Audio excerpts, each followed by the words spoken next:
So Yeah. yeah. Like I said, if I talk all this, about living in Florida and I look like I'm very pale, then people are gonna wonder if I'm full of shit. Yeah. Sort of, well, it's winter. Yeah, that's right. I got my winter tan on. So Where are you in Florida? in Palm Beach County. Oh, okay. Mhm. Yeah. So when I was, to be honest, I didn't know a whole lot about, even though it's like, practically next door, right? Well, it is. All the different islands in the Bahamas, and especially, where you're at. It's like, man, I says, that's to me. I mean, Nassau, Grand Bahamas, that area, and then there's a whole lot there that's further out. And Yeah. I just always wonder about living in, these islands, whether it's the Bahamas or anywhere else in the Caribbean, where you're out in the middle, like the Azores, like we're practically out in the middle of the Atlantic Ocean. Yeah. Well, we're pretty far east. Like we're sort of like one of the furthest east Okay, islands, but gotcha. that's okay. So, Nothing between here and Africa, so it's all good. all Okay. right. So if you don't, I mean, I know we're going to talk about, obviously we were initially about One Drop, and then we'll tie it in at the end where we want to have you back on later in the year, when for the release here in the U.S. market, just kind Yeah. of draw people in. And it definitely seemed like it was a good chat going on there. And last night about folks want to check it out. So she was she, as she mentioned, lives up in Tennessee, and I saw that you guys are pretty with Afrohead, pretty rooted in there. And so that's great that this is it, right? That's that community, people learning, and I was like, oh, let me check out this, and other than just being shoved, Bacardi and Captain Morgan all the time.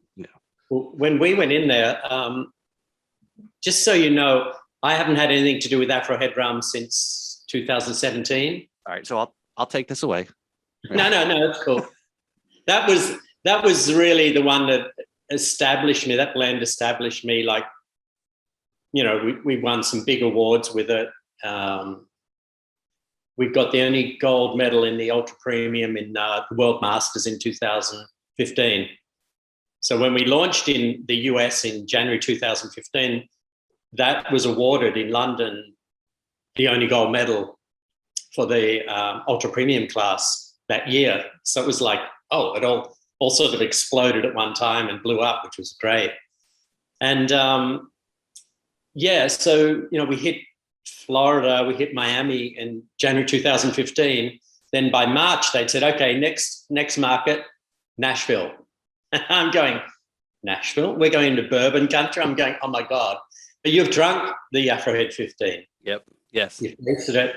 And when I first started on that blend, that was way back in 2007, 2008, I knew I wanted to get to an older rum, but I wanted to drink like a whiskey.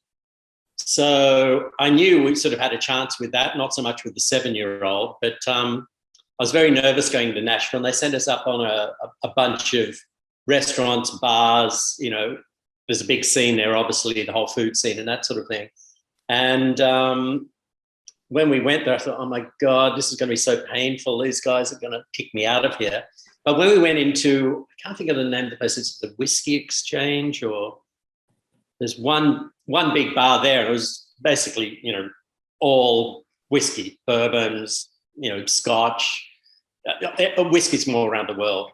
And went in there and we're looking and going, where the hell's the rum? And basically all they had was, I remember it was Bacardi Raz and about 2 or 3.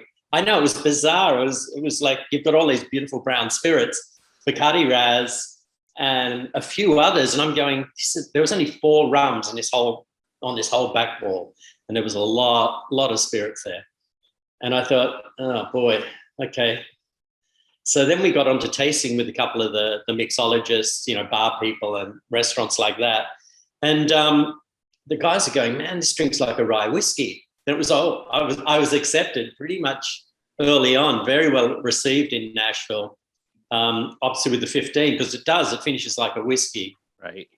It's got those strong char notes, the barrel notes, the age and all that. And it's, so it drank like a rye whiskey. And these guys are going, this is fantastic. One bartender said to me, come here. And I said, what's wrong? And he was a big guy, big dude. And he said, listen, you've given me another weapon behind the bar. And I said, what does that mean? And he said, you know, guys are coming with their girlfriends or their wives or their, you know, their mates, whatever it might be. And someone say, oh, look, I'm not a bourbon person. He said, definitely guys with their girlfriends or wives come in and the wives will go, oh, I don't know what to have. And he said, the guys will sit there and drink bourbon, you know, for hours. And the missus, the girlfriend, whatever might go, and he goes, listen, try this. And it gave him another sort of weapon, as he said, behind the bar. So he introduced them to an aged rum, which isn't as harsh as definitely that blend. Right. So yeah. Nashville really, I ended up going there 4 or 5 times. It was great, you know, hit the bars, hit the clubs, saw some live music. You know, Acme, that's a big venue in downtown Nashville there. They had, I think they had the 7 on one of their cocktail lists on the top floor. They had it all through there. I think there are 5 floors there. So, yeah, Nashville was great. So it's interesting because I talk a lot, and probably most of the listeners are probably fed up with me talking and bringing it up. But Nashville, actually, my trip to Nashville was what kind of was the genesis of starting the podcast. Okay. And I had gone there for the first time, and it was for a drum workshop with Jim Riley from Rascal Flatts. So he offers, I guess, when they're November, December is like the perfect time to go to Nashville and see musicians that are home playing in these clubs. You know, like, hey, Rich Redmond, you know, from he might be in there, or, you know, again, they're all, you know, all the band members are home. They want to still play and get out there, and it's like you could see some of these top bands, you know, in a smaller venue.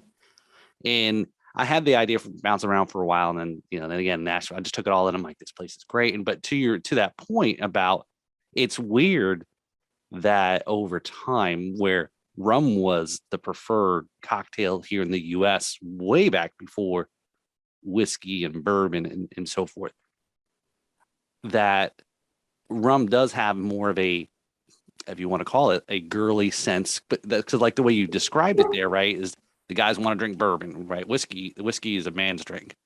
Yeah. You know, whiskey, you know, and again, not to offend anybody, I know everyone, you know, there's definitely folks, but again, generalizing, you know, women would prefer more of rum because there's more connotation of what rum, all the different drinks, which, you know, that's why it's interesting that the 3, you know, the cocktails that you mentioned that you like, you know, the Manhattan and Sidecar, you know, they're all derivatives of it, but you can make it with a rum that is very similar style, right? So that the Afrohead that I had last night on the Facebook Live, and this is something I learned about, and I tell others, it's like, you really want to get a good smell of the wood, let that glass sit out overnight, and the oils that are still in the glass, you know, you can definitely, you know, still pick up all that wood. So it's it's great. So, well, it's interesting. Like we talk about that, about, you know, rum being, you know, whiskey being perceived a man's drink, that sort of thing.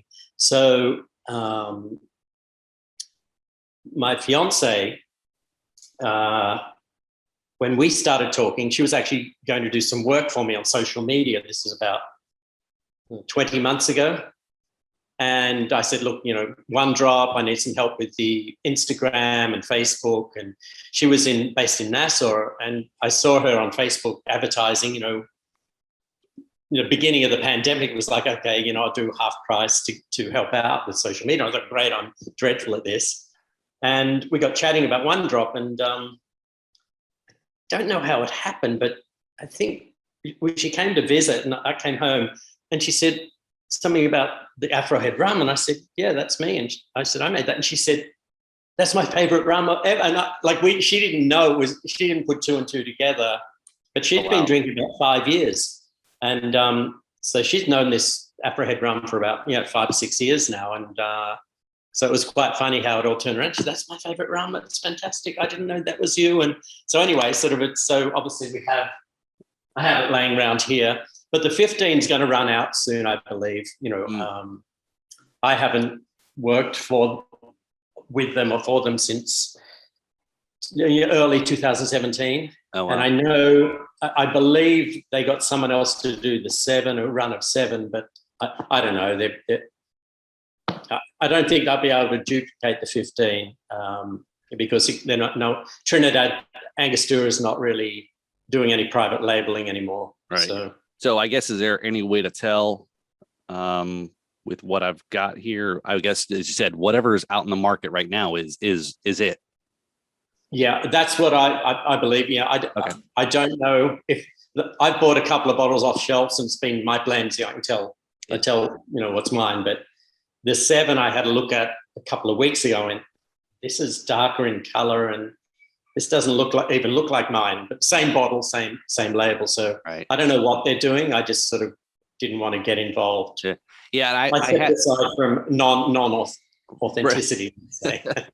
And I had reached out to Jami last night. Him and I, we do a lot of collab, and he's in here in South Florida, and he's got a lot of extensive collection as well. And I said, hey, is this a good, because I figured, because the local store that I go to had it like sale, and it was like $39 for the 15 and $29 for the 7.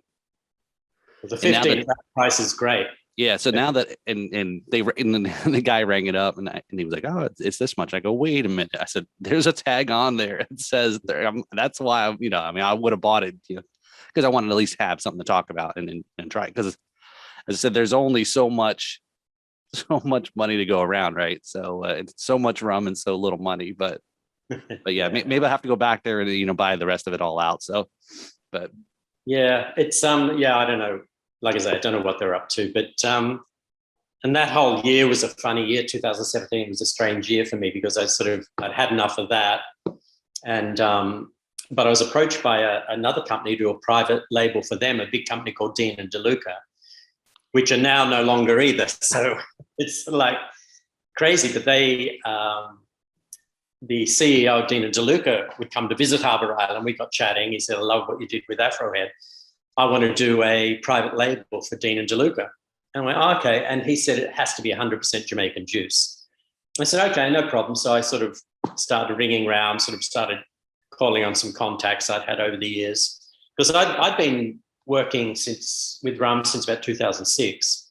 So over those, good 10 years, I'd sort of had enough people I could call or talk to and say, where can I get this, or can I get this? Or, it's definitely tightened up. Things are getting a little bit more difficult to get now. Obviously, the big boys are buying out distilleries everywhere they can. And, it's a lot of money in booze, let's say. Yeah. So, so they got me working on this private label, and we'd basically done up a contract and how it was going to be, get this, let's launch this, blah, blah, blah. But then Dean and DeLuca go under a few years later, and they put their private label range on the back burner. So I'd had sort of the One Drop 10-year-old, which unfortunately, I don't know how to get to you. It sounds crazy, but it's hard to get out of it's very difficult to get out of the Bahamas. There's no UPS, there's no FedEx, there's no, I think all you need, like I said, pretty much, I think, Harbor Island's just a little bit more south of where I'm at. But I think if you take a crate, throw the rum in there, and just throw it in the ocean, it'll get to me eventually. Gulfstream will get it to you. Yeah. Yeah. It's, no, it's crazy. Unless you know someone that prepared to carry something back for you. Yeah. If I'm trying to send it, I can't. Yeah. I'm trying to send booze back, even if it's marked samples, there could be an issue. Trying to get anything into the US from the Bahamas is, unless it's, on those very fast boats and it's illegal, it ain't going to happen. It's, we need to do some rum running here. Yeah. I mean, anyway, I wish I could have got you some, but so that's sort of the One Drop started, in January 2018. Okay. I'd sort of had the One Drop 10-year-old blend, and I had no brand, and I was running very low on money. It's a whole bunch of things happening in my life. I was like, oh boy. Okay. So what happened in January 2018 sort of turned everything around. Friends from here, they had been living in New York for 6 years, and they'd moved back in January 2018. And I went around there, we're catching up, we're having a few drinks, saying, what are you doing? And I said, not much. What are you doing? And they said, oh, we moved back. They sold their business or their brand to a company in the US, but he kept the brand name. which was One Drop. And it was a production company. And he was sort of licensed or contracted to Ralph Lauren to set up all the fashion shoots and supply the lighting, the production guys, all that sort of thing. So it was One Drop production company. Anyway, he kept the name, came back and said, look, I don't know what I'm going to do, but I've got a brand. I just kept my brand name. And I went, okay. And he said, what are you going to do? And I said, I don't know. I've got some rum, but I don't, I'm not working with Afrohead anymore. I got this blend and I'm not doing anything. He said, well, why don't we put them together? I got a brand, you've got a rum. And I said, okay, which was great. But then it's like, okay, let's raise, we've got to raise some money to sort of fund the whole situation. And he said, look, we'll pay for it. And I said, okay. And he said, we'll give you a chunk of equity. And I went, oh, that's generous. Okay. So we all sort of went in, they financed the whole deal. And I said, great, just leave it with me. So then I got on to, I thought, well, hang on, this is going to have my name on it. So I reworked the blend to what it is today. I just polished it up a bit, let's say. Again, I wish I'd been able to get you some and you would have sort of seen where it's at. But so sort of reworked the blend with my chemist. We back and forth, went, yep, this is what I want. Got onto All American Containers about the bottle. You've seen the bottles. Yep. And I wanted a heavy, sort of strong shouldered bottle. Organized all that. And we got, what did we get? I think I got about 500 litres sent to me, or was it 400, between 400 and 500 litres sent to me here, sea freighted over in 55-gallon drums, the big blue ones, and sort of wheeled it up to where I was living in this apartment. We put it all in and we started hand bottling, hand labeling, and you've seen them, hang on, excuse my back. Yeah. So I finished like that. So yeah, black wax, it was very macho, let's say, rock and roll, let's say, because I'm I left school at 15 to play in rock and roll bands. So it's always black t-shirt. And we're gonna talk about that too. Okay. So this was the first bottle we did. It was first bottle September 14th, 2018. So it took us 8 or 9 months to get everything organized. The company set up here in the Bahamas, which isn't too bad. Don't have to jump through too many hoops. But, organizing the bottles, the blend, getting everything here. Getting anything here is ridiculous. It's difficult. If it says it's going to be 2 weeks, it's going to be 5 weeks sort of thing. So that's how that came together. Then when we launched this, I had a few people that were waiting to see what was next. And there was a guy in Nassau called Enrico who owns Greycliff. Have you heard of Greycliff? No. Greycliff is like it's one of the top, has one of the top wine lists in the world. Incredible, wine list. It's a classic sort of French style. It's owned by an Italian called Enrico Gazzaroli. He is a fabulous guy. His cellar and wine list is, in the top 10 in the world sort of thing. It's crazy, crazy. Anyway, he sort of I had a connection to him and I said, look, I'll send you a couple of samples. He said, great. Called me back and said, hey, send me a couple of cases. I think he said 76 cases. I went, okay, great. But he's the sort of guy that'd have any celebrity, high-end celebrity go in there, I remember, Jack Nicholson would be there, all the famous actors and all that sort of thing, and all the people that passed through Nassau. Right. So he started selling that. Then what happened was, bizarrely out of the blue, I got a call later, mid-December that year, and said, oh, congratulations, you've won this award. And I said, what award? I said, we haven't even entered a competition. So someone was there, a guy called Alex Britell, who lives in Miami. He runs Caribbean Journal. Okay. If you ever heard of that. And he saw it, loved it, bought a couple of bottles, took it back to this competition in Miami in December 2018. And there was 200 entries in the competition.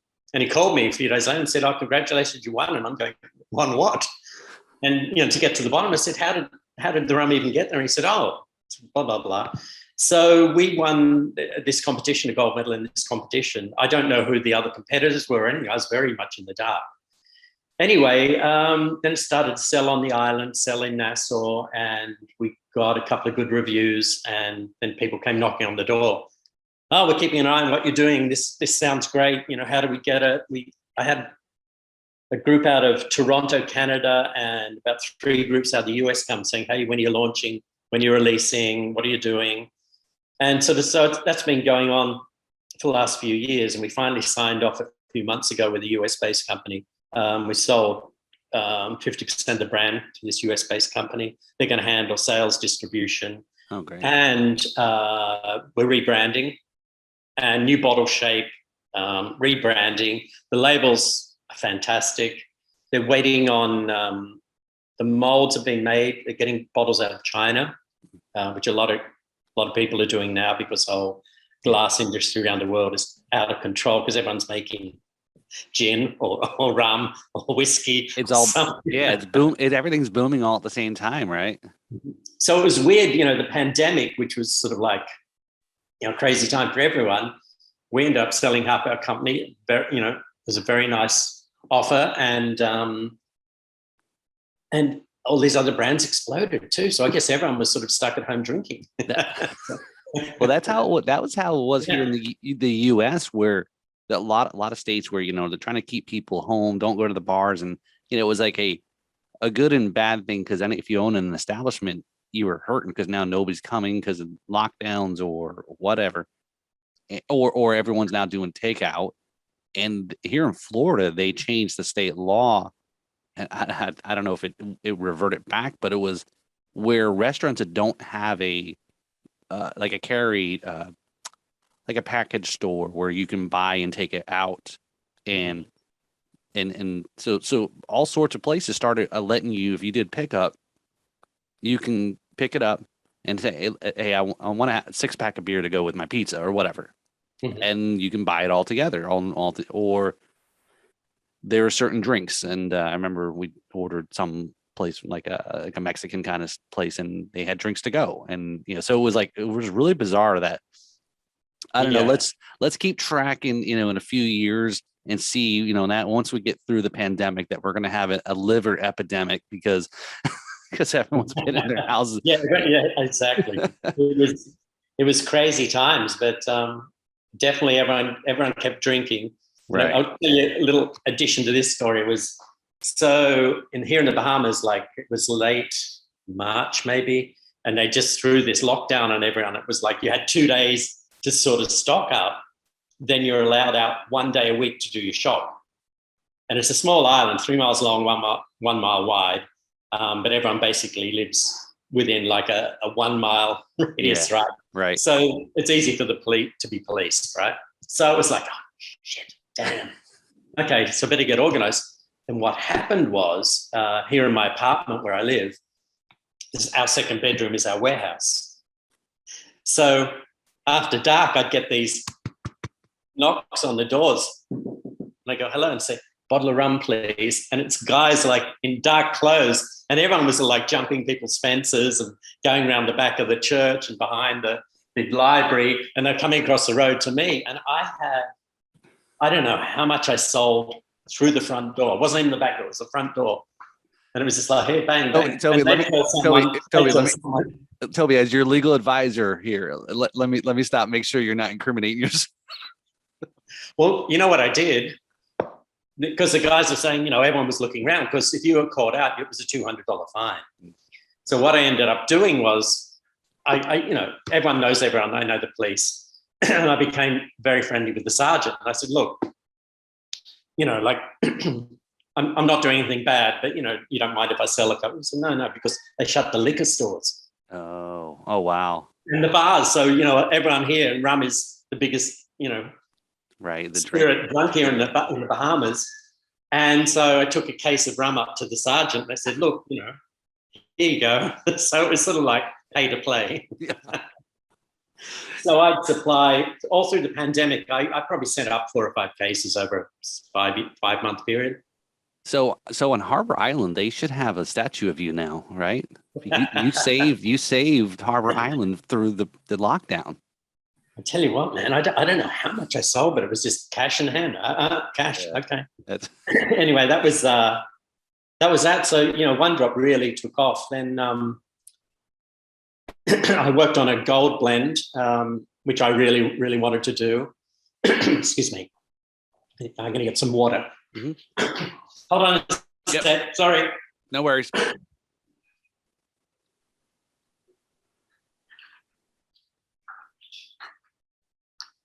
So I sent you some bits and pieces. You saw I did 10, a 5-year-old, and the cactus and cane, right? Right. Yeah. So let me. Yeah. So I was looking at that. So there's the 3 or 10 is 86 proof. Mm-hmm. And the cactus and cane is 101, which is reading the description for the cactus and cane words. And I can let you, you kind of describe it a little bit more. That finish in the tequila. I mean, is anyone else doing a tequila barrel finish? Plantation tried to, and they had the labels done, and I found it somewhere deep in the web because I was looking at it and I was Google searching, but then they did. I don't think they released it, and I know why, because it's a pain in the butt to do. Actually aging it in the barrels, you just got to check it regularly, otherwise it takes on too much of the tequila notes, especially if the barrels are wet. Right. Yeah. And that's yeah, definitely well, once we've things, and we'll talk about the a little bit more about that launch here in the US. And I've had some Mexican rum that was, I guess, made. It's called, I think it was called a rape, and I guess it's made in the same place where agave grows. But I definitely got a very tequila flavor from the rum, and it's like, well, it makes sense that if the cane is grown here, the agave is grown here, the soil has something to do with it. But this, yeah, that'd be kind of interesting because, again, so it takes how long is most? Well, I guess it depends on if it's a premium tequila, but how long does it take a barrel to that free? Oh, I don't know. My chemist had the barrels. He bought the barrels and said, "Do you want to try it?" And I went, "Sure, why not?" And then we tried it, and the closer I thought we were getting, the further it was getting away. Oh wow. So, and there was at one stage, like you can't see. Let me show you. There's like dozens of these coming back and forth. And we get to a point, and it got to a point where I was so frustrated, I said, "No, let's stop it."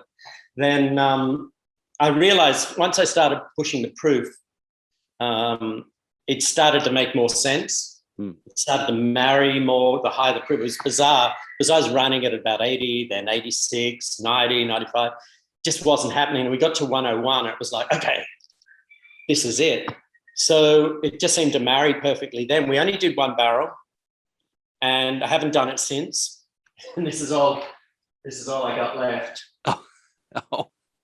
So I sort of got a really nice bottle for it, and some people tasted it and said, "I don't understand." Then other people tasted it and said, "Oh my God, this is fantastic." I'm a añejo drinker, tequila añejo. I love it. Then with that touch of rum at the front end, a little bit of sweetness there at the front end, it worked.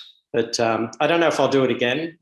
We can, but it's just like we know how to take shortcuts with it, sort of thing. Right. And I guess if anything in that, so I mean, and also then lastly the 5-year gold. But where's roughly the price points amongst the 3? Right. Well, it's going to be different when they relaunch. I know that. We've already discussed pricing, but the gold, the 10-year-old sells here in the Bahamas around $50 to $55 a bottle, and the 5-year-old selling about $36 a bottle. But they're real age statements. So, we're definitely going to push it more expensive when it hits the States, probably more like 65 to 69, because real age juice, if anyone's saying they're selling a 15-year-old rum for, $25, Yeah, right. Yeah. Yeah. Yeah, no, for sure. And that's again the age part of it. And yeah, if somebody's selling an aged rum, then it's, on the bottom shelf, then, anyway, we don't want to disparage anybody else, but no, I mean, it's like, yeah, I just do what I do and other people do what they do. And it's yeah. sort of, I guess that's the beauty of it, right? So if you don't mind, let's maybe take a little step back, but how you've got to this point, but where you started off as a blender, right? You did talk about with Afrohead, and I mean, how did you become become a master blender, or even get into that line of well, I never call myself a master blender or whatever the marketing teams like to do, but how did I get into it? I got into it. There's so many sort of like little streams that lead to the bigger river sort of thing. Right. So my first experience with rum was 1988, and I was in Mauritius, the middle of the Indian Ocean, and there's a bar there, and I said, "Oh, what was everyone drink?" And at that time, I had no idea, and they made me this drink, and it was like this fire water, like it was an agricole. I remember it being an agricole. They didn't tell me that, but just my thinking back on the occasion, because it was such a weird flavor, and it was such a weird flavor, and it was like, it wasn't bad. I think it had like coconut water, and there was something else. Maybe it was lime they put in it. I don't remember exactly what it was, but he gave it to me, and I went, "Oh, this is hot." It was hot. It was high proof, all that sort of thing. And I had two. And all I remember is after the second one, I was like, I had to get helped back to the hotel. And so that was my first experience. I thought, it wasn't great, but, it wasn't like, the horrible fall down drunk and throw up and that sort of thing. But that was my first experience. Then I had the, opportunity to travel through France and Italy and Spain and get to drink a lot of, eau de vies, Calvados, aged Calvados, cognacs, and that sort of educated me in sort of the finer things. And then throw on top of that some Scottish heritage, so my great people came down on the boats where the English got rid of, all the criminals sent into Australia. So that Scottish heritage also sort of let me sort of get into Scotch whiskey, single malts and all that sort of thing. And I really found some interesting styles there, and I really love blended Scotch whiskey too. So that appealed to me. Then on top of all that, I got to drink a lot of wine. People say, "How do you know so much?" I drank a lot. How's that? And so through travel, and going to restaurants, you have a lot of experience with your palate. Mm. And then I came here to the Bahamas in '97. And we took a little old restaurant and turned it into quite a well-known one now. And with that, I built a huge wine list. And the back bar was an awarded wine list too. I sort of built this incredible wine list with all the first growths from France, all the cult wines from Italy, cult wines from California, cult wines from Australia, the whole thing. So it was very much a show-off, wine bestseller, let's say, but it also had some great wines on it. So yeah, I built that, and also built a back bar. And that back bar was mainly Scotch whiskey and cognacs, because that's what I knew. But arriving in the Bahamas and staying, here for about 6 or 12, the first 6 to 12 months, the temperature wasn't really working along with drinking a heavy Scotch whiskey. Right. I loved, the heavy peated one like Lagavulin or something like that. Then it's so heavily peated, it just wasn't working with the outside temperature. Excuse me, sorry. Yeah, this is not COVID. It's just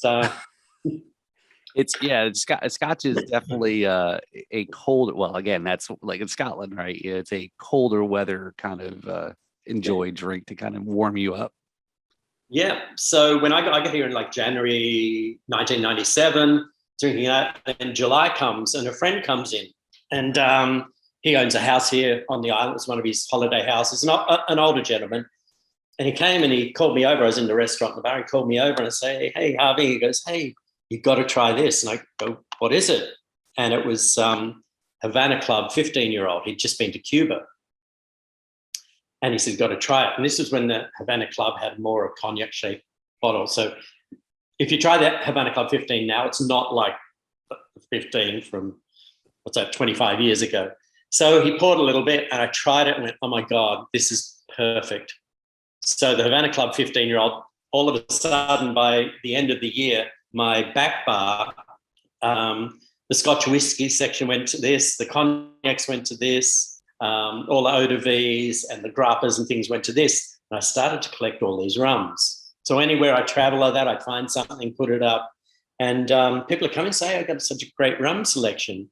And one of my biggest lessons in life that still with me to today was a famous chef in Australia. We got chatting once. His name is Neil Perry, and we're talking about things. And he said, so what do you think of this product? And I went, oh, it's really good. And he goes, oh, is that? And I said, yeah, it's really, really good. And he said, have you tasted it? And I went, no. And he said, know your product. And it was like, ever since then, whatever it is, I would taste everything I could. So know your product, and people come in and I say, well, what do you like? And this, and I say, oh, you're going to love this, you're going to love that. This drink's more like that. I'm not a big fan of this, but I got it. A lot of those early St. James and the agricoles, I sort of wasn't understanding them then. I was definitely more a molasses, more like Zacapa, Diplomaticos, the Eldorados, all those big brands. Right. And I was really enjoying them until, maybe 5 or 6 years later, I started to realize, it's something a little bit more finer, drinks more like a whiskey. I'm getting to the point of how I started to blend. I'm going, nothing here is really satisfying my palate, my flavor, what I wanted to drink. The Havana Club 15 did, but that was extremely hard to get. And that was, if I got it here, it was like $200. They're charging $200 a bottle. I was like, whoa. Yeah. So I ended up one year, 2003, 2004, a lady came through who was a reviewer for wine. I don't have the magazine anymore. Anyway, she wrote reviewed wine lists and restaurants and this for a magazine. And she interviewed me. We did the cellar. I had a cave. We walked in, did the whole thing. And she said, you've got a lot of rums. Tell me about them. So the interview for the wine was about an hour and a half. The rum conversation went for another 2 hours. And she left and said, this is so fantastic. You're so passionate about, so much about rum, you should make rum. And I went, yeah, like how do you make, where do you even start? Yeah, right. So that went on. And a gentleman, I think it still might be on the internet, maybe way back, an interview I did with him, and I can't think of his name. The same story, did the wine list, loved it, loved all the wines, this is fantastic. I said, thank you. What about the rums? We go through rums for hours, and he goes, man, you know so much about rum, you should make rum. And I went, yeah, sure, of course, right? Yeah, don't even know where to start. So I think I woke up the next week and said, damn it, I'm going to make rum. And people go, yeah, how? And it's like, I don't know, but I'll figure it out. And I always remember my mother saying, and my mother would say, if you're going to complain about something, do something about it. And I was getting to a point where I was going, these rums are too sweet, and da-da-da. And I wasn't really putting bad mouthing any blends. It was just, it just wasn't right for me. And I always remember my mother saying, hey, I'm going to complain about it, do something. And it's like, okay, I'm going to figure out how to make rum. So I spent, weeks and weeks on the internet looking for people I could work with. And in 2004, you're looking for rum distilleries in the Caribbean, and hardly any showed up, right? Right. So I rang all through the islands. No, we don't do that. No one's going to help you. No, we don't do that anymore, because I was just wanting to do like private label. Right. And I've been through the whole chain from the Bahamas all the way down. And I got to Trinidad, and it was like, oh, okay, Coroni. I found Coroni. It's like, Oh, they'd just shut. They'd shut in like 2002 or 2003 maybe, and I couldn't get onto them. Then Angostura showed up. I thought, oh, I'll call Angostura. Got to the front desk. I started speaking to the lady on the switchboard because Angostura is pretty big, right? Right. And she said, no, honey, no, sweetie, no. We went, we don't do that anymore. We don't, work for small people. We don't do private label. And I'd already been in the Bahamas, 5 or 6 years. So I understood like the Caribbean sort of feel. No, honey, no, sweetie. No, I can't help you. Sorry, baby. Okay. All that sort of thing. Then we hit it off. So we were talking for a few minutes and she said, hold on, I've just got to patch someone through. So she was on the switchboard way back then, right? All right. And so we got off and I said, oh man, what am I going to do? And I said, look, I just need to find someone. She said, you know what? I'm going to give you a friend's number. And he said, he's retired, but he's a retired master blender. I went, okay. And she said, call him, tell him you spoke to me and see if he can help you. So I did that. And I called this guy, Robert, in Trinidad. I go, hey, is that Robert? And he goes, yes. Who's this? And I go, oh, hi, my name's Toby. I'm calling from the Bahamas. Alicia said to give you a call about making some rum. Oh, I don't do that anymore. It was quite aggressive. And I'm going, oh, well, she said, and I sort of backed off. And I said, look, she just said maybe, I got this idea. I want to make a rum and you might be able to help me. No, I don't do that anymore. I said, well, Anyway, we were talking and, I said, hey, I'm in the Bahamas. How's Trinidad? Good. I'd never been there. And we sort of just beat around the bush a bit. Then he said, listen, why do you want to make a rum? I said, well, I just want to own a private label, for my restaurant and sell it here in the Bahamas. He said, but why? And I said, well, a couple of people who did reviews about the wine list and, this, I know about whiskey, and they said, I have this huge collection of rum, and they kept saying, you know so much about rum, why don't you make rum? And I said, that's why. And he said, no, but why do you want to make rum? Why? And he started to get aggressive against, but tell me why you want to make rum. And I'm going, honestly, and he said, tell me honestly why you want to make rum. I said, because most of the big brands now are too sweet for what I want to do. I want to make a rum that finishes more like a whiskey or more toward a cognac. And he went really quiet. And he said, And I said, you know what I mean about cognac? And he said, yeah, I know exactly what you mean. He said, that's a good answer. And he said, what are we going to make? So he wanted me to tell him, which I told him was like, I'm just finding these other brands too sweet. And I wanted to make it drier. And he said, okay, we can do that. And he said, so give me some descriptions of what you're thinking. And I said, well, look, I really like the way Zacapa starts. This is a true story about how we got to, he started fiddling with things. And I said, I love the way it starts, don't like the way it finishes. So then we sort of finessed through that through phone conversations. Then he started sending blending down there, sending me little, 250 mil, samples. And he called me and said, what do you think? And I go, oh, no, it's still too sweet, this sort of thing, that sort of thing. So it went back and forth. And back then he'd do a sample a day and I wouldn't receive it for 2 weeks. So a lot of it, the initial blends were done by phone. Oh, wow. And he'd say, you sure? And I'd go, yeah. And he'd go, you're not sure, are you? And I'd go, no, I'm not sure. He said, well, what is it you really want? And I said, listen, take this. I want the middle palate more like this. It's too sweet. I want it drier. I need some more barrel notes. And so that's how we did it. And it was sort of like this fight, but it was a good fight because he really wanted to get what I had up here. Which he pushed you, right, to right. Yeah. So he was actually doing the blending. He was obviously a chemist and he was doing the blending, but, he's taking all my focus to get to the point, which is the bottle you have in front of you, Afrohead 15, was my pride and joy.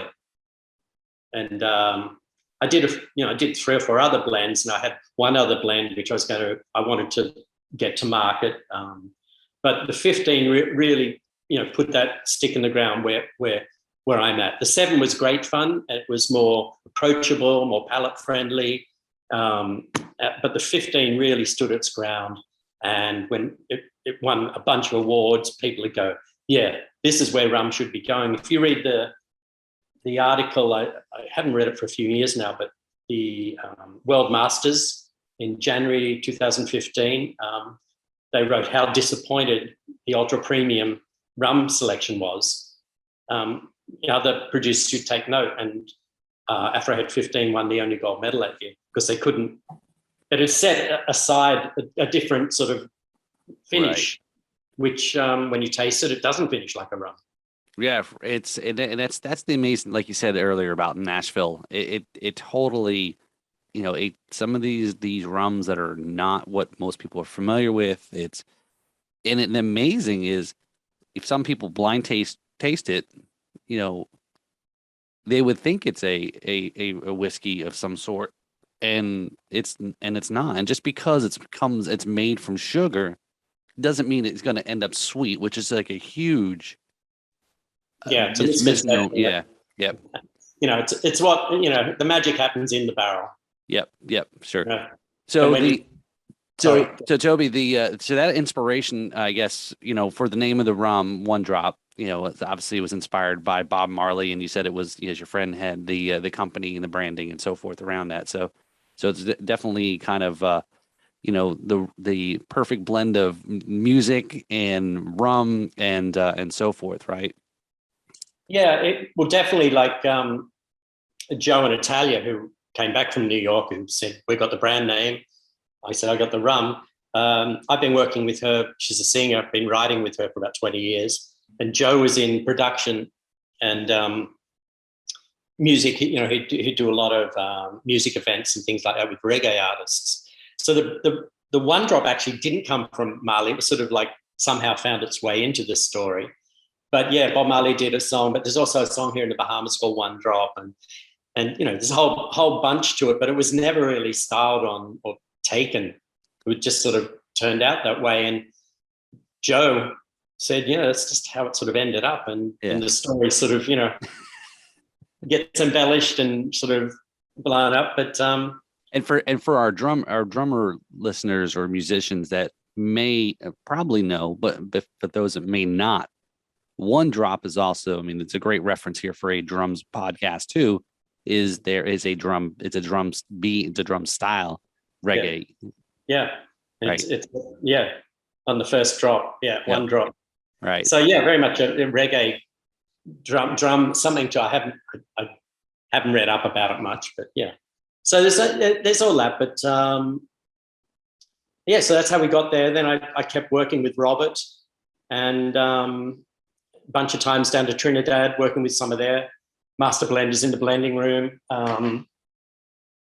Barbados. Spent a little bit of time in Grenada and that, which I love. Right. So just I don't know. I don't know if I'm a master blender or not. That's sort of what the marketing team put on when we launched in the US. But it's more like work with a chemist. I know what I want. And I've got to get that out of my head to here. Then we work back and forth. I've got a few pictures in the blending room where I'm working with an Angostura master blender, and we're going through everything and saying, no, this is it. And most of the master blenders there were ladies, and it took a while to crack because they're working for Angostura, and now they're sort of trying to make you something. They got to work for me, and I've got 2 days in their blending room. It's like no, this is no. But I think the Afrohead 7 definitely turned out more like an Angostura blend. It is different, but yeah, there is the similarities there. Obviously, we're using all similar juices, but the 15 definitely sort of was where I wanted to be. And when you try the One Drop 10, somehow we'll get you some. The One Drop, I'm aware of all the big, heavy Jamaican, funky, aged drums. And what I want to do is take that and sort of have it finish like a whiskey. And so it's very unique in that people go, okay, we're going to drink some 100% Jamaican juicy, and they taste it and you go, that's not what I was expecting. You get the Jamaican funk, right? But the finish is much, in my, let's say elegant, a little bit more elegant and more refined and more, less heavy funk in the middle and back end of the palate. Right. There's no burn. Yeah. No. I did back add a little bit of sugar to cut it as little as possible, to take any of that burn off. But it's a great run. It just won an award down in St. Bart's. Won the gold medal, and we beat out a few brands, Black Tot. That's right. Yeah, because 2021, you just won a gold medal for that as well, too, just recently, right? Yeah. So somehow we've entered in 2 competitions, got gold in both, and we're still figuring out how we get there with the. This is great. We get other people to do our work for us. Yeah, no, it's been great, and it's been a great journey for me. Like, doing this, and you go up against the big boys, and people say, "Oh, we love your rum more," and I go, "Oh, you're a master blender." No, I work with master blenders, and I figure out what I want in the bottle. And one of them sat down with me once and looked at me really closely, Paul, and they said, "Tell us what's in your head, and we want it right out here." I said, "Well, it's getting that out of my head into a bottle." Right. I'm working with a chemist. I work with a great chemist now, and he can sort of almost know what I'm going to say next, sort of thing. Yeah, it's like an architect in a house, right? And the architect knows what they want, but they're not building it, but they know, right? So it's perfect there. And sometimes, form and function don't. Right. That's another story for another time. So segueing here is because you also got an extensive, music seems background in. I mean, again, how'd you get into music? You said you dropped out of school and joined a rock band. So it sounds like what everybody wants to do, right? When you're in high school, say, "Oh, who needs algebra?" Yeah, right? I don't know. I was 15, and it was like my 16th birthday was in the late January the next year, and this was December. And in Australia, the schools shut down for Christmas holidays around the 15th of December. 15th or 20th, whatever. And I got home and I went to my mum and I went, "Hey, Mum," I said, "I'm leaving school." She goes, "Why?" And I go, "I want to play in rock and roll bands and go surfing and not work the rest of my life." And she looked at me and went, "Okay, son, well, you're going to have to get a job." Anyway, so she got a job for me washing dishes in the kitchen and allowed me to go and play rock and roll, when I could in the local bands. And so all through my life, it's been basically, music and food and booze, restaurants. Right. So, I've done a bunch of restaurant design and consulting for restaurants and, had my own restaurant and still do some of that. And the other side is that I do music. So I sent you a couple of tracks I'm working with a singer out of Toronto now, David Crystal. And it was funny, I messaged him yesterday after you said, can we use some tracks?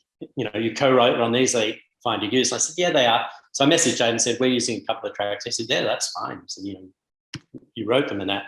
And he got back and he said, by the way, I need some more songs than the next album. So we're going to be doing some Zoom calls this week I got to come up with some more riffs and that sort of thing. Cool. So he's my main guy I write with. But over the years, I've had living on this island, I had a small recording studio. I had, everyone from Lenny come in. We were just drinking rum. We weren't playing or anything, but Lenny and I were drinking a whole bunch of rum back then. And Dave Stewart's recorded in there from Eurythmics. Did a song with him. Daryl Hall came in and used it for some of his recordings. So Daryl and I became great friends. A whole bunch of artists that come through. And the funnest one was I got to know, Mick Jagger used to come here quite often. And he's a big wine guy, right? Big wine guy, big Bordeaux guy, knows his shit. Great. We'd have great discussions about that. And me being Australian, him being English, we'd also have discussions about rugby and cricket. And with Mick, I knew never to speak about, the band or music. So we just hit it off. We spoke about everything else. But the Stones, right? The Stones, yeah. Yeah. But then, he told, like a year or two later, he told Ronnie Wood to come down. So Ronnie came down. This was, I don't know, man, 2009 maybe. Anyway, Ronnie came in and he was staying at a friend's house. And he came in and said, look, I'm staying at this friend's house. And he said, if I need to find out anything on the island, come and see Toby. So Ronnie comes in, I go, of course you know who. Ronnie walks in, I go, hey, and he goes, you're Toby? I go, yeah. And he says, my friend said I got to come to you, hang out, do some stuff. And I'm going, I was like, is this happening? Is this happening? And B is like, these guys have minders and everything, right? And the funny thing is Ronnie's going, so what are we doing? And I'm going, well, I've got a restaurant to run and I'm doing all this. And he said, great. So in the end, we went to a few bars, a few clubs. This is when he was drinking. He stopped drinking about, I don't know, maybe 6 or 7 years ago. Mm. He remarried and he just had twins and he cut it out. So I've seen him since. And that week, Ronnie was here. We had some of the best chats and we were drinking Afrohead 15-year-old. Then we'd sit there and, oh my God, we drank so much. But him and I were just sitting there talking about, he's telling me his early days when he first started, he was a bass player. And he was bass player, what band? I can't remember now. Anyway, he was a bass player and we said, those days, Toby, it was so tough. And he said, this was 62 or 63. And he said, we heard that's when people started to play more bluesy and heavier and things like that. And he said, I was a bass player. He said, so I had to figure out how I could get heard more, the little amps and all this stuff. And he said, so I started to slice the speakers to get a bit more distortion. And he said he got a London penny. And he was telling me all these stories about how he shape it down. And his pick was a London penny, right? Huh. On a, bass through an amp that had sliced speakers. He said, I just wanted to stand out. And so, yeah, he started as a bass player and obviously went to guitar and, really hit it big with Rod Stewart, that one album. Every Picture Tells a Story, I think. Yeah. Stay With Me. He wrote a whole bunch of tracks. Because that was always the story, right? Was that Rod Stewart had always complained that Mick had stole Ronnie away from him. Mm-hmm. Yeah. So but I mean, the stuff. But yeah, Ronnie. Oh man, I wrote so much stuff, and it was great. This sort of thing. But it was a great move going to the Stones. So, like the guys, in mid to late 70s, they're still rocking. They're loving life. They're doing great. I love it. We had a bunch of conversations about that, and we ended up coming back about 6 or 7 years ago, and he remarried and had twins on the way. And he said, I'm not drinking. And we said, oh, okay, no problem. That's cool. Because we chatted about rum. And he said, you're playing much? And I said, yeah, I do a lot of work at the moment. I said, we're actually playing tonight. He said, where? And I told him at a local club here. He said, I might show up. And I could see the glisten in his eye. And I went, I better bring my other Telecaster, right? Because we got talking about that. He said, us little guys, like Mick's not that big a guy, right? Ronnie is a little, maybe less, Mick very tiny. And we got speaking about guitars. I said, what's your main guitar? And he said, mainly a Strat, and that, older Strats are lighter.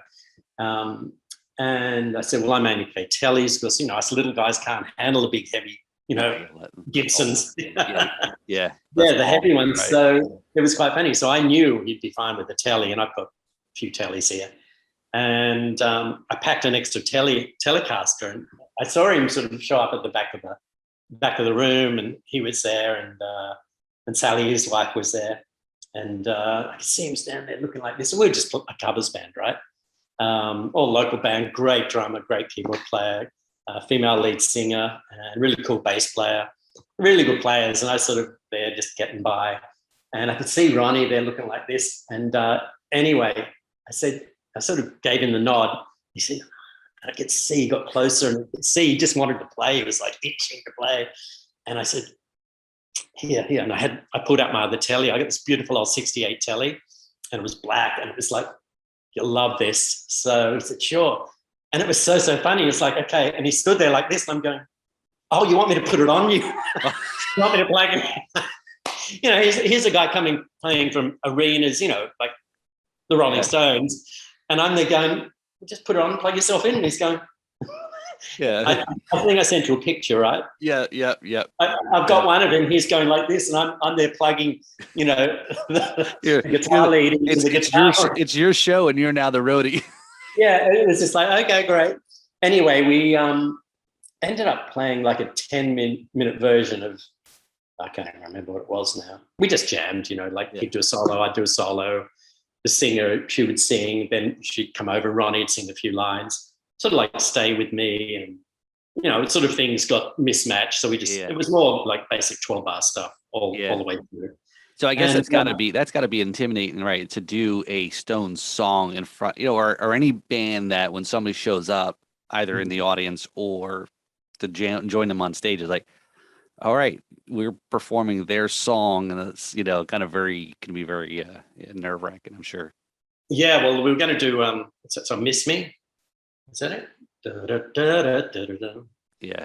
But I Miss You, yeah. Miss You, yeah. And we're going to do that. We sort of started on that a bit. But anyway, that was really cool. And there's a few musicians in the crowd and people getting pictures and this. That was one of the coolest things. And people say, "Oh, you played with the Rolling Stones last night." I said, "No, just Ronnie Wood played with us. Thank you." I played with a Stone at the Stones. Exactly. So the whole thing again is blown out of proportion in that. But that was really, really cool. And I had a friend and he came to me and said, "That was so cool last night." I said, "Thank you." He said, "It's so funny how you went from being a covers band to sounding like the Rolling Stones." Like Ronnie came in and just went like this, and I followed him. And we turned into like a covers band of the Rolling Stones. It was really, really interesting. So I just started following his rhythm and his groove. The drummer picked up on it. It was like, we're away. So that was a highlight. So since I left school at 15, I've been involved in music all my life. Co-writing a lot of songs and with different people and adding a little bits and pieces here and there. And now making rum on a serious level.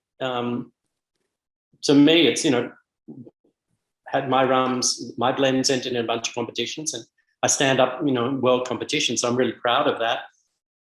Is it egotistical? No, I'm just really proud of what I do, and I understand now how to get to a point to put a really high quality rum in a bottle, that's accessible to people and not too challenging.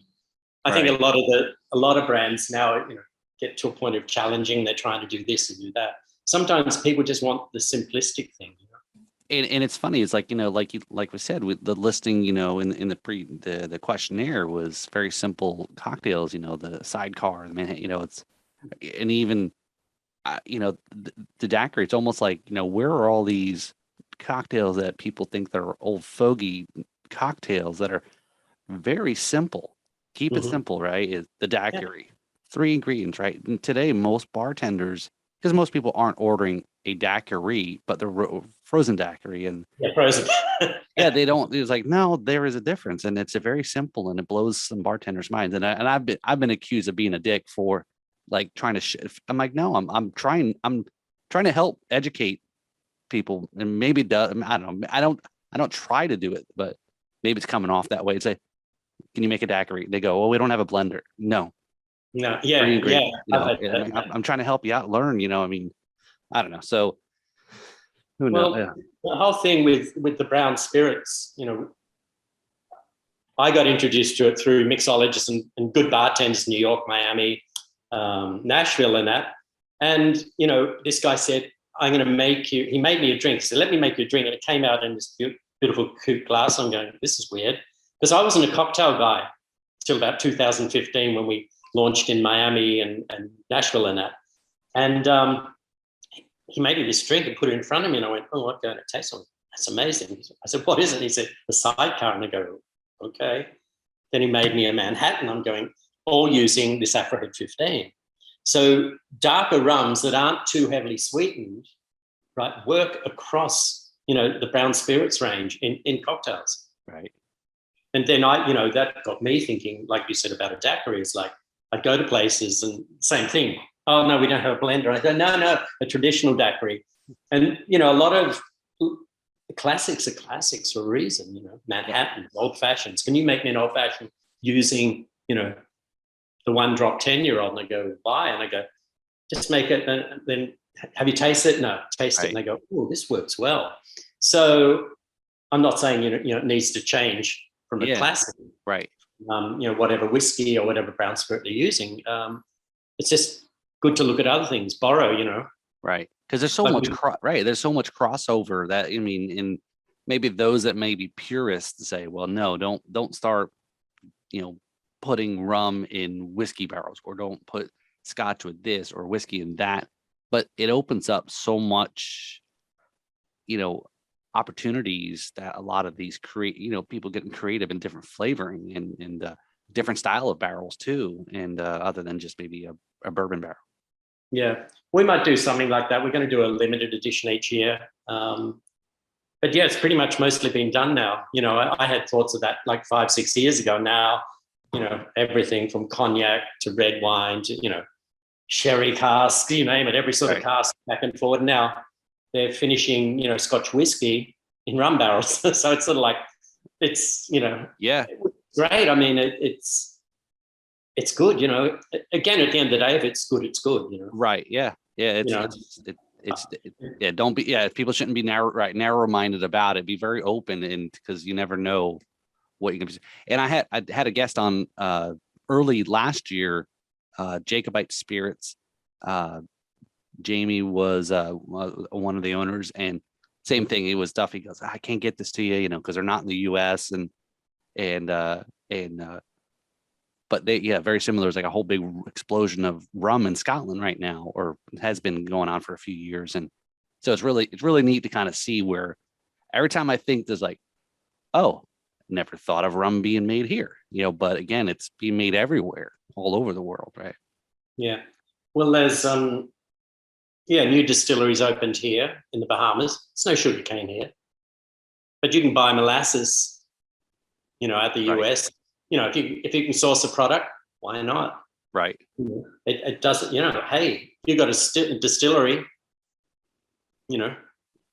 or, if you manage to buy, from someone's cellar or something, a few barrels here, a few barrels there, and start fiddling with it, so much opportunity to keep trial and error, let's say. Yep. That's sort of what blending comes down to. Oh, this is dreadful. This works. No, this doesn't Start work. again. Yeah. Right. Which has happened to me before. Yeah. So Toby, so I've got a segment here. It's called in 4 sips or less. Again, these are some things that are like, don't overthink it. The first thing that comes to mind, some may be a little bit challenging.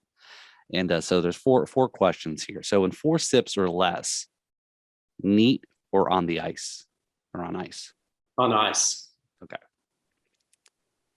In 4 sips or less. So I understand. I did a little bit of my Google stalking, right? And I understand you mentioned that "Sex in the Summertime," you're a big Prince fan. Yeah. Is one of your go-to Prince songs for sipping on some Afrohead 7. So I won't ask you what your favorite Prince song is.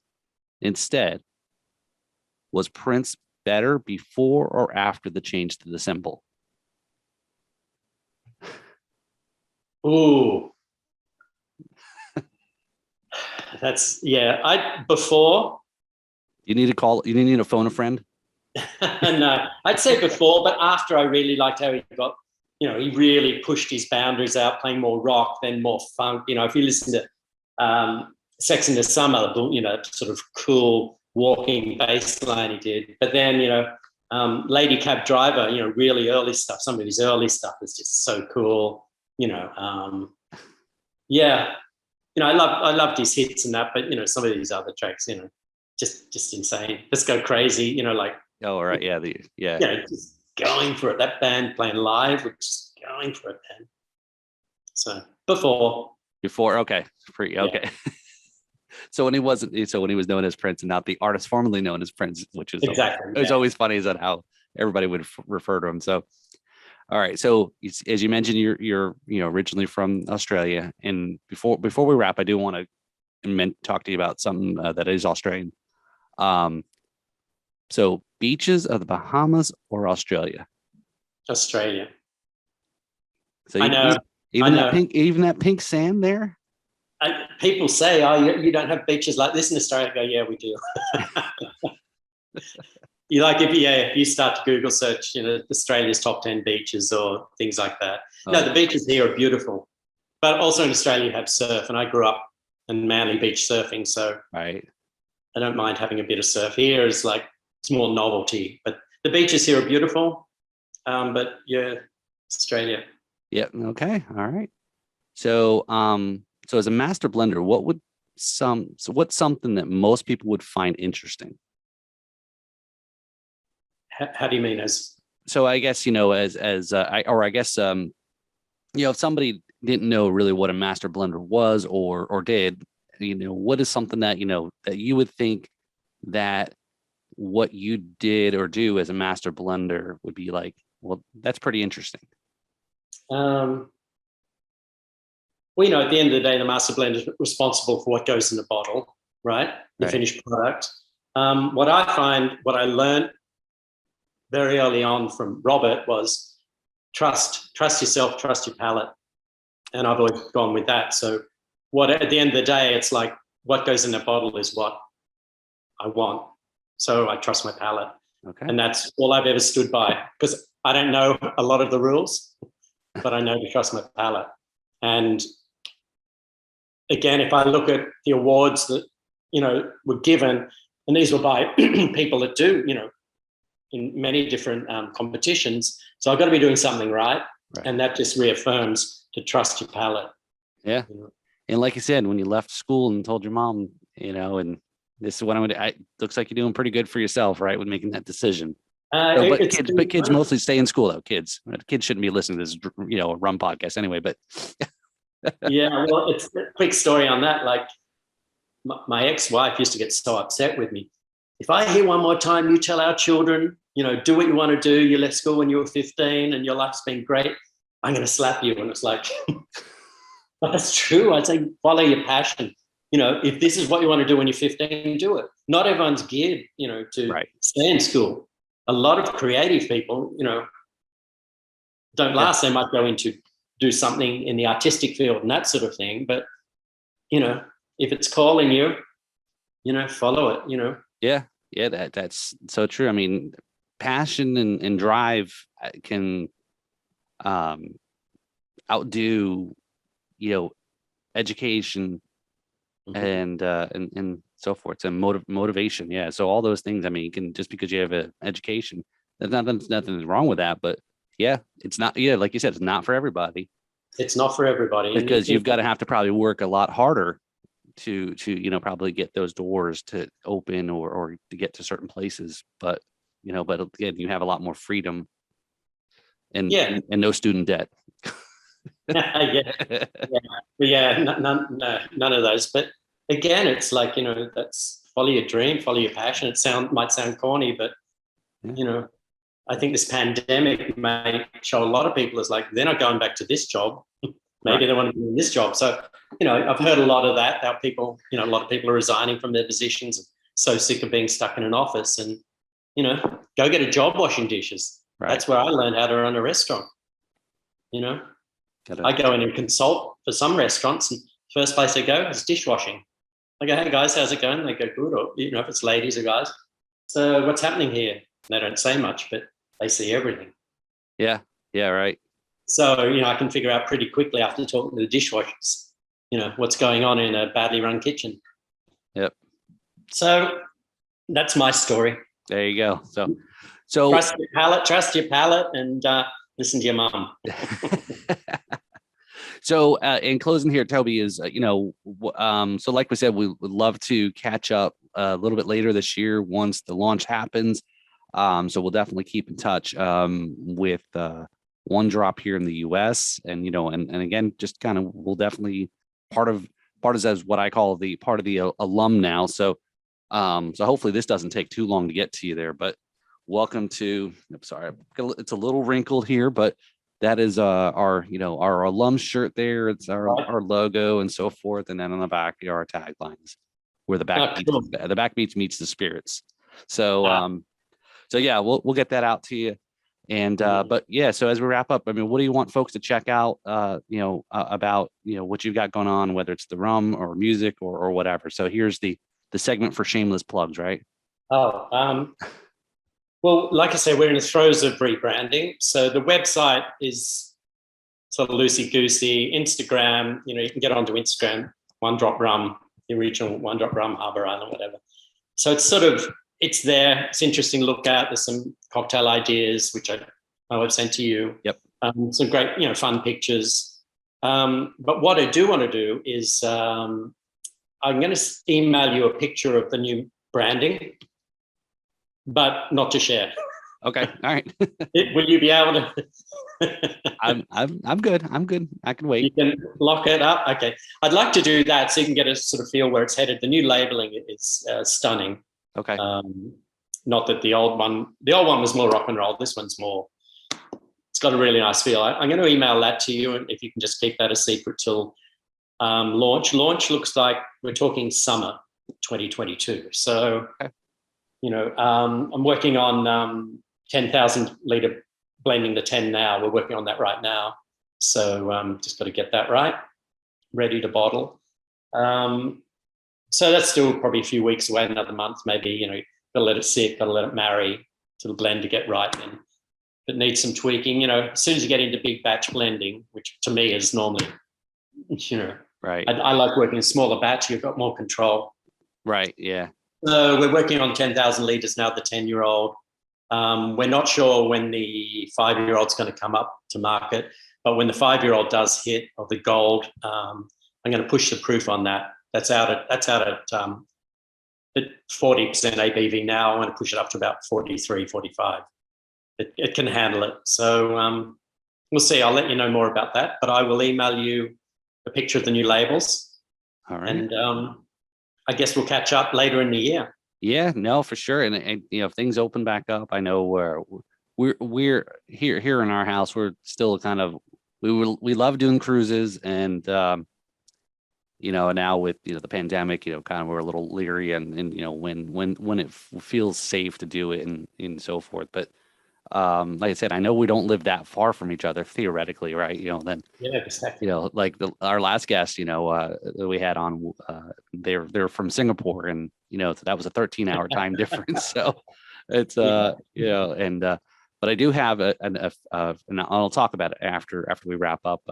Stay on for a few minutes. So I had this author on, Matt Murphy, probably about a month or so ago, and he's from Australia, and he wrote a book. And I saw he posted about it in like a rum history Facebook group or something to that effect. And I'm like, well, that's kind of an interesting thing. And he isn't really a big rum guy, but he wrote this story, and because he was going through history and kept seeing how rum intertwined throughout the history of Australia. Mm-hmm. And that's the name of the book there. Right. No, rum is big in Australia, man. Bean Lee is doing some great stuff. Bundaberg, but there's a whole bunch of distilleries that there's now on the world stage. You're starting to see a lot more Australian rums and whiskies and gins. Right. And it was really, I just add to that tweaked my memory about, so I grew up in Sydney surfing, and sometimes we'd do, a few mates, we'd jump in a car and we'd head off for a week or two. And we'd drive up to Queensland.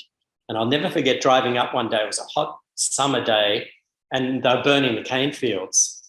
So there's big cane fields in the north of New South Wales and Queensland. I'll never forget the smell of that. We had the car, this was in the maybe early 80s, whatever. The smell of the burning of the cane fields and that, and the smoke and all that. So yeah, sugarcane is a huge industry in Australia, and rum is really, the last 12 months or so, is really starting to take on the world stage. Right. Yeah, it's interesting. I guess he said, how not to give it too, I haven't got all the way through yet, but the way he described it was how it shaped Australia. As you mentioned, right, is everybody who got kicked out of the UK and who had the rum, and stories about people selling their wives because there were just so much rum, and I don't know, just anyway. So yeah, that's, like I said, it's I just wanted to kind of mention to him, he was a fellow podcast alum there, and it's kind of like an interesting read there about the history of how rum intertwined and how it stops certain. So again, you would probably get the references about, could the rum rebellion could have been averted if Major Johnson wasn't hungover? Things like that. So anyway, but okay, man. I'm gonna head out. Yep. Good to chat. Have a great day. Thanks, Toby. We'll talk soon. You got it. Okay. Bye.